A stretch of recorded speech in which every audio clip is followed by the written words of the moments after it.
to love my job. I was a watchman at a wind farm. All I had to do was make rounds a few times a night to make sure no one was messing with the wind turbines. I would read a lot of books. And eventually, if I got bored, I'd bring my portable DVD player and watch movies all night. The only thing that broke up the time was the patrols. I'd arrive every night around 9 p.m. and get relieved by the day shift at 9 a.m. There wasn't much to it. I'd pull up beside the watchman I was relieving. We'd exchange pleasantries. He'd tell me if anything went on during the day, and then he'd be on his way. I don't remember him ever telling me anything more than seeing some deer, or maybe a bear.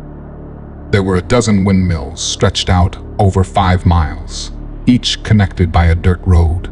When I first started working for this company, I would get out and check the locks on the access door to each windmill.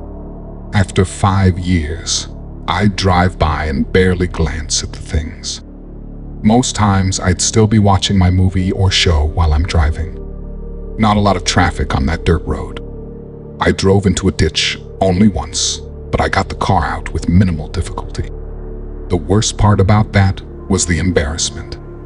One evening, I was in a hurry and running late. I jumped in the car and flew to the worksite with something nagging in the back of my mind. I made it just in time, got my report, and settled into my routine. I did my first round with no problem. Twilight had just faded, leaving the world diving into nighttime darkness. Clouds had been forming all evening, and I saw a flock of turkeys cross my path near one of the fields. That meant it was going to storm. My first round through was a breeze. Nothing was happening. I didn't even see animals that I'd usually see, except for the turkeys. Maybe since it was going to storm, the other animals were battening down the hatches and settling in wherever they were. The drive around the 5-mile dirt road circle took around 30 minutes. They don't like us going very fast, and technically, we're supposed to check the door on each wind turbine. I and the other drivers have it timed so that it looks like we checked. I got back to the main building a little after 9:30. I pulled out my portable DVD player and started watching Die Hard. Of course, I fell asleep. I woke to credits rolling. Shit, I said, remembering my missed round. I threw the car in gear and flew off towards the wind turbines. It was right then that I remembered what I had forgotten. A flashing light announced, "Low fuel." I cursed myself for forgetting to fill up yesterday on the way home. This is my second round, I thought. I should have enough to make it through the rest of the night and get to a gas station. This was the thought I clung to the rest of the night.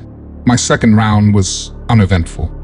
My eyes were constantly drawn to the fuel gauge, but there was nothing I could do about it. Once you're in for the night, you had to stay. If they caught you driving off the job, you're fired. I didn't want to lose such a gravy job, so I stayed put. Although there were a couple of times I considered a quick 2-mile trip to the gas station. The problem was my boss. He was a bit of a prick and liked to pull surprise inspections at all hours of the night.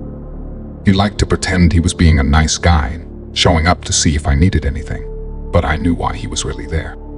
If he showed up tonight, I would ask for a couple of gallons of gas. Maybe that would solve my problem and keep him from inspecting as often. Partway through my second movie, Die Hard 2, of course, I went for my next round.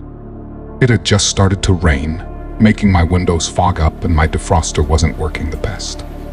By the time I went for my fourth round, the weather had made a decision to switch from mildly annoying rain to grab the animals and head for the arcs. It was raining so hard, I could barely see in front of me. I drove at crawling speed. The rain had worn ruts in the road. In some of the lower depressions, there were puddles across the entire road. I was glad I was driving a Jeep. I got right in the middle of one of the giant puddles when my engine gave out. I cranked and cranked, but it was no use. I was out of gas. I was never gonna live this down. I could hear it now. 5 years from now, the other guy would be telling the story about the moron who ran out of gas in the middle of a rainstorm. So now I had a decision to make. Do I stay in the car and ride out the storm, or do I walk back to the main building and wait for the day shift to arrive? I checked my watch. Nearly 8 hours until my relief arrived. The way it was raining there was no way I was walking back. If there had been an emergency gas can full of fuel, I might have considered it, but the can hadn't had any gas in it for a long time. Yet another wonderful present from my idiot boss. He said it was a waste of gas to have it sit around and grow old. I guess the concept of emergency never crossed his mind. I didn't want to drain my battery, so I didn't watch any more movies. I sat and listened to the rain pound the roof of my car like someone was dropping marbles from the sky.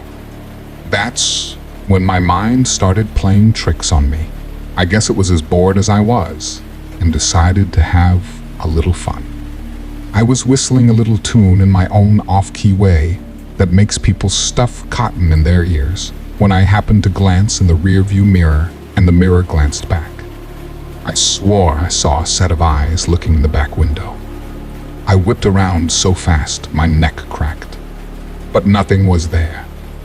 I hit the door lock button just to be sure, as if that would help in the middle of nowhere in a downpour. My whistling grew louder and more off-key as I did all I could to avoid looking in the mirror. Eventually, it was too much. My eyes were drawn to the mirror like a magnet. I looked. There was nothing there. I chuckled nervously at myself for being so stupid and leaned my head back against the headrest. I don't remember falling asleep, but I do remember waking up to nothing. No sound of pounding rain, no sound of animals, no crickets even. It was unnerving. I lowered the window a few inches and listened. There was still no sound, not even the whooshing of the wind turbine's blades as they spun. I looked at the closest one, and the blades were still. It was unusual for the wind to be so calm that it couldn't muster enough energy to turn the blades. I checked my watch and found I had been asleep for 4 hours.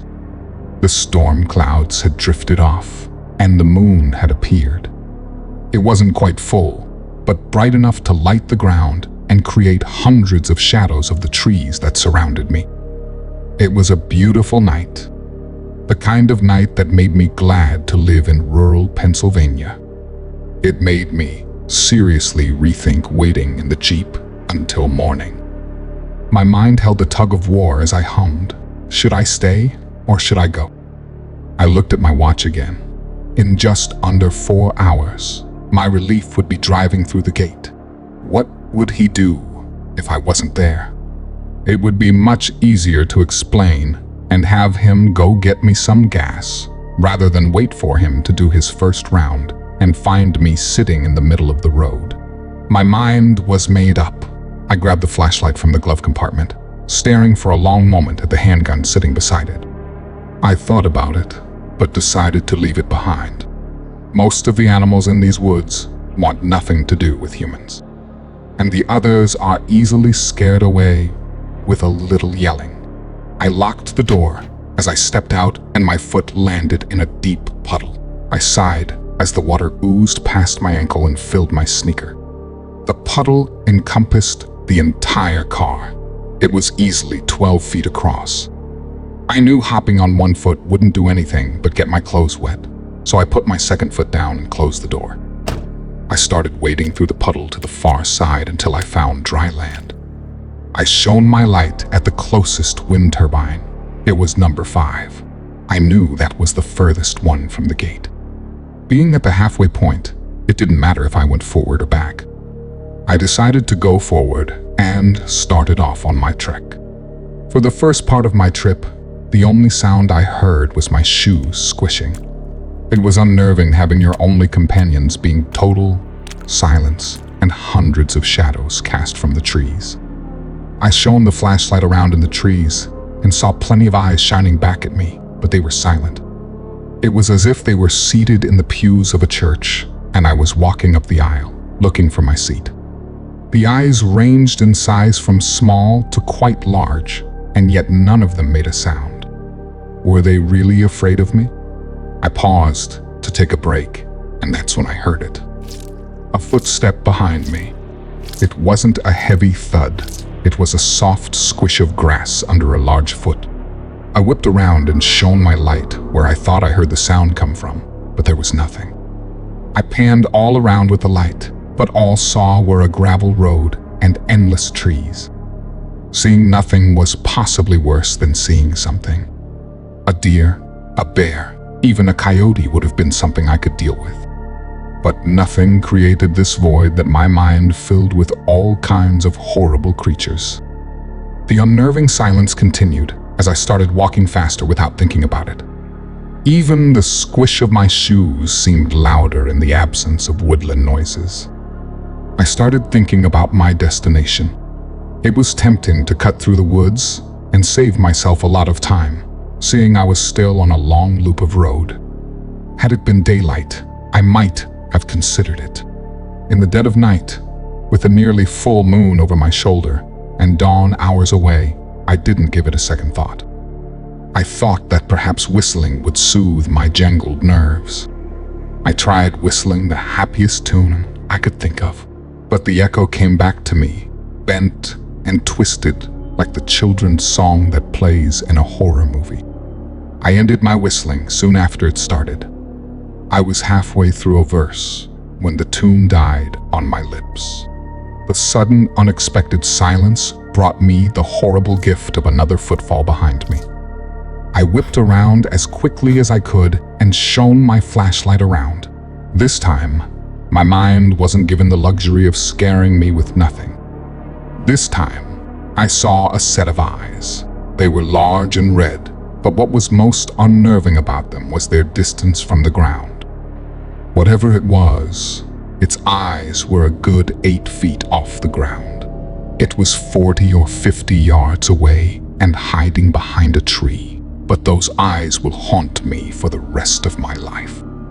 Unfortunately, I didn't know how long that would be, especially with such a monstrously large creature obviously stalking me. I'd love to say that I carefully weighed my options and came to a sensible solution to what this creature was and how to deal with it. I didn't. I ran like the devil himself was chasing me. It surprised me that I kept hold of my flashlight. I found speed I never knew I had. Desperation will do that. My mind raced faster than my feet, but there was no solution it could come up with. I could hear the footfalls behind me coming closer.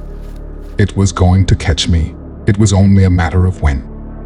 As my mind grasped at any and every straw, my salvation rose in front of me like a lighthouse to a lost fisherman. One of the wind turbines loomed in front of me. I knew the code to get inside in case I ever had an emergency and would need to shut one down. I didn't think I could run any faster, but hearing the footsteps behind me and seeing my salvation in front of me, I felt like the Roadrunner cartoon when he put on a burst of speed and disappeared in a cloud of smoke.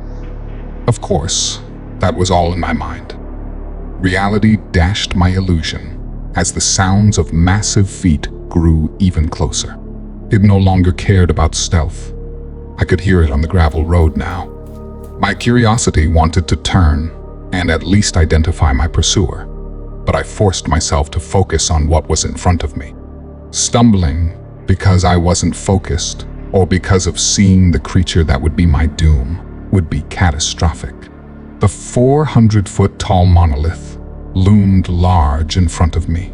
I envisioned where the keypad was, knowing I had one shot to type in the code before my untimely death.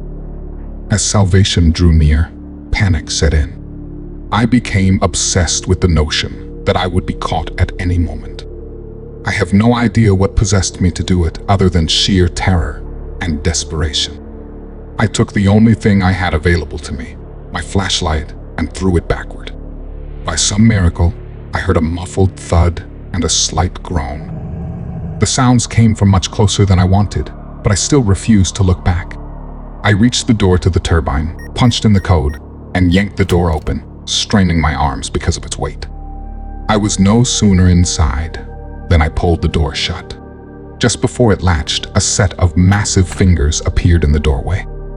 I pulled with everything I had, feeling muscles strained to the point of breaking. The door somehow continued its momentum toward closing. The giant fingers were slammed between the door and the frame. They disappeared, and I heard an inhuman howling from the other side as I shut and locked the door.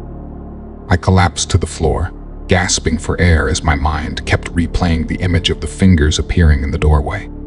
Like a frozen playback, I saw with startling clarity the fingers were the size of bratwursts covered in brown hair with claws sticking out of them. I lay on the floor panting, searching for any options, but finding none. For the moment, I felt safe, but how long would that last? How would anyone find me in here? Would they even look, or would they think I was lost in the woods? And the biggest question, what the hell was that thing? I didn't want to speculate because the possible answers were too terrible to comprehend, especially with whatever it was still outside somewhere close. Just as I began to feel my adrenaline abate, there was a pounding at the door. It reverberated through the giant hollow tube that was now my salvation and my prison. I jumped up, not knowing what to do. My only escape route led into the claws of a monster.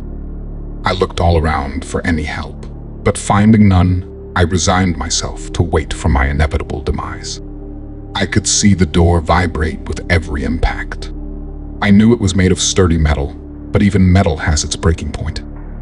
As I searched the small room that was a mere 10 feet across, my eyes were drawn upward. There, attached to the side, was a ladder. It stretched upward into infinity. There seemed to be no end. Thankfully, there were lights along the side every few feet, but that was little comfort. I wondered about my choices. Wait here for the door to collapse, or climb an impossible climb straight up, with no rest points, no timeouts, and no do-overs.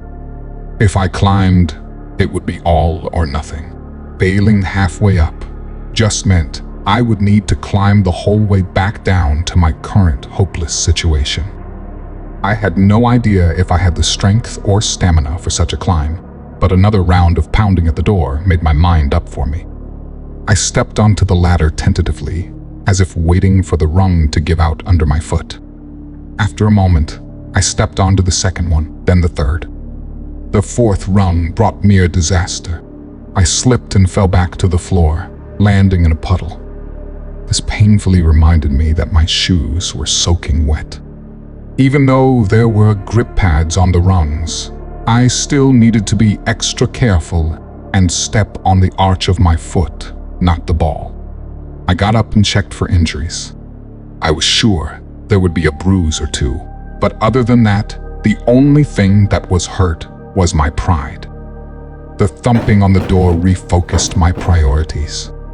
I stood and started up the ladder, stepping with the arch of my foot this time.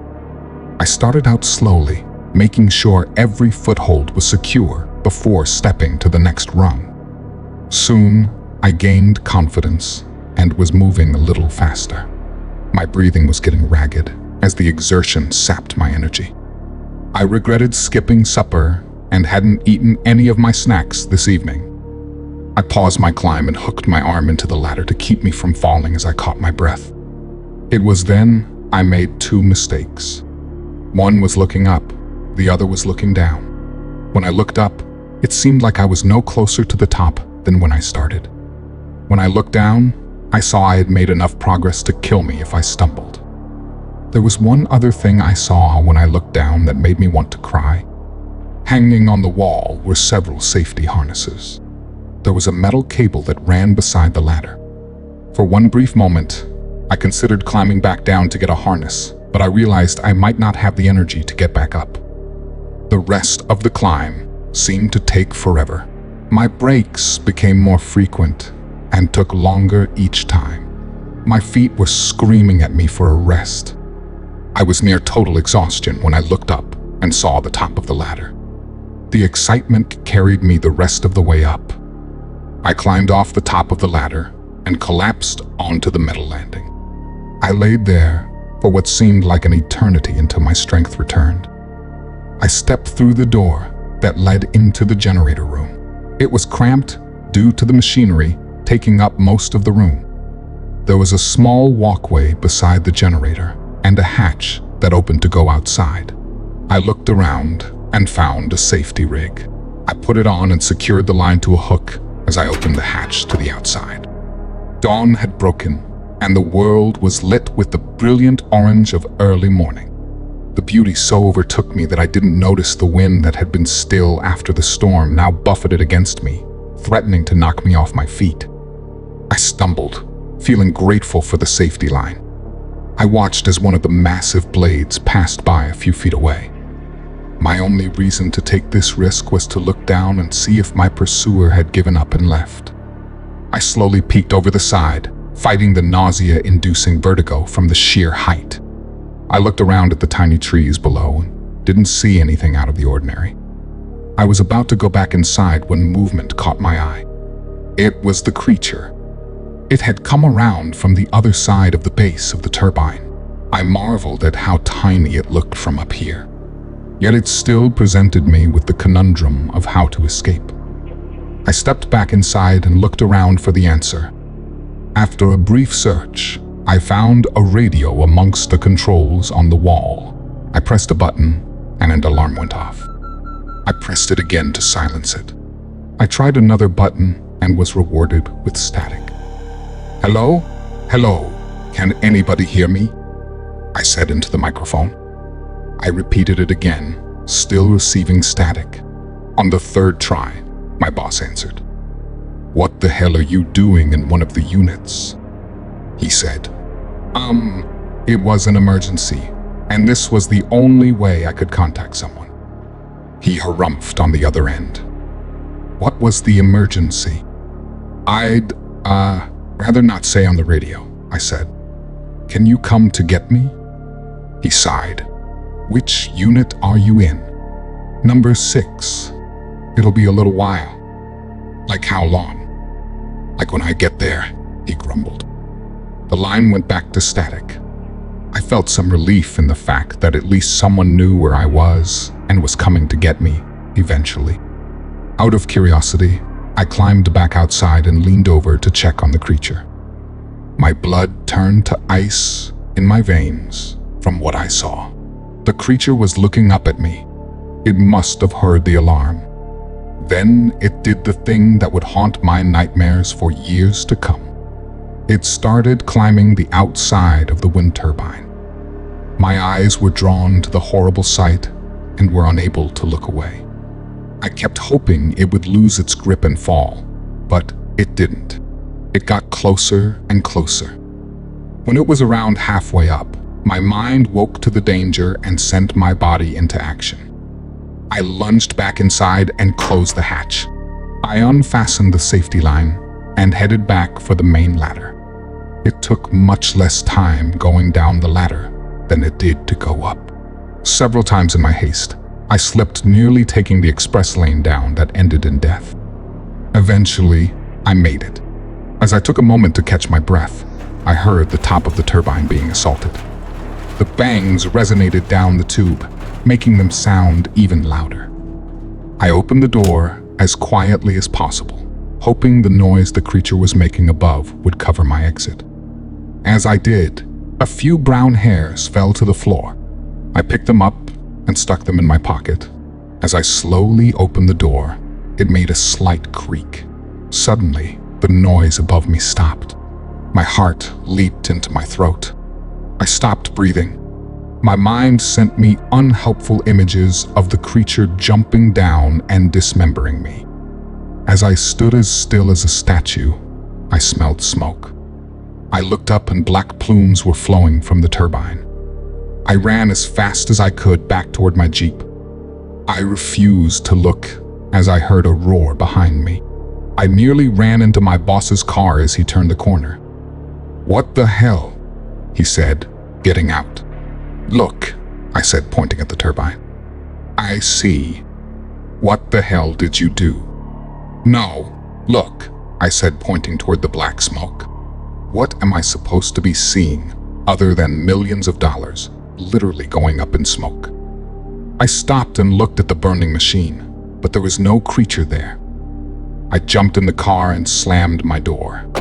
"Can we go, please?" I said, trying to hide my terror. He stared at me, then got in the car and drove back to the main building. The whole time, I kept shooting furtive glances behind us. He parked in front of the building and looked over at me. "You're gonna have to answer some questions." "I know. Could someone please help with getting my car?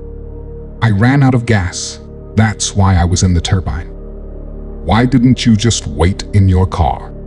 I opened my mouth to answer, then realized what I was about to say and stopped, leaving it unsaid. "Okay," he said, getting out. "I'll send someone for your car." I followed him inside and lay on the couch in the break room. A short while later, a coworker woke me. "Here are the keys to your car. It's parked out front," he said. "And the boss wants to see you." I took the keys and stood. I looked right toward the boss's office, then looked left toward the exit. It only took a moment of decision to turn left and walk out the door. I never returned, but the memory of that night has never left me, and it never will.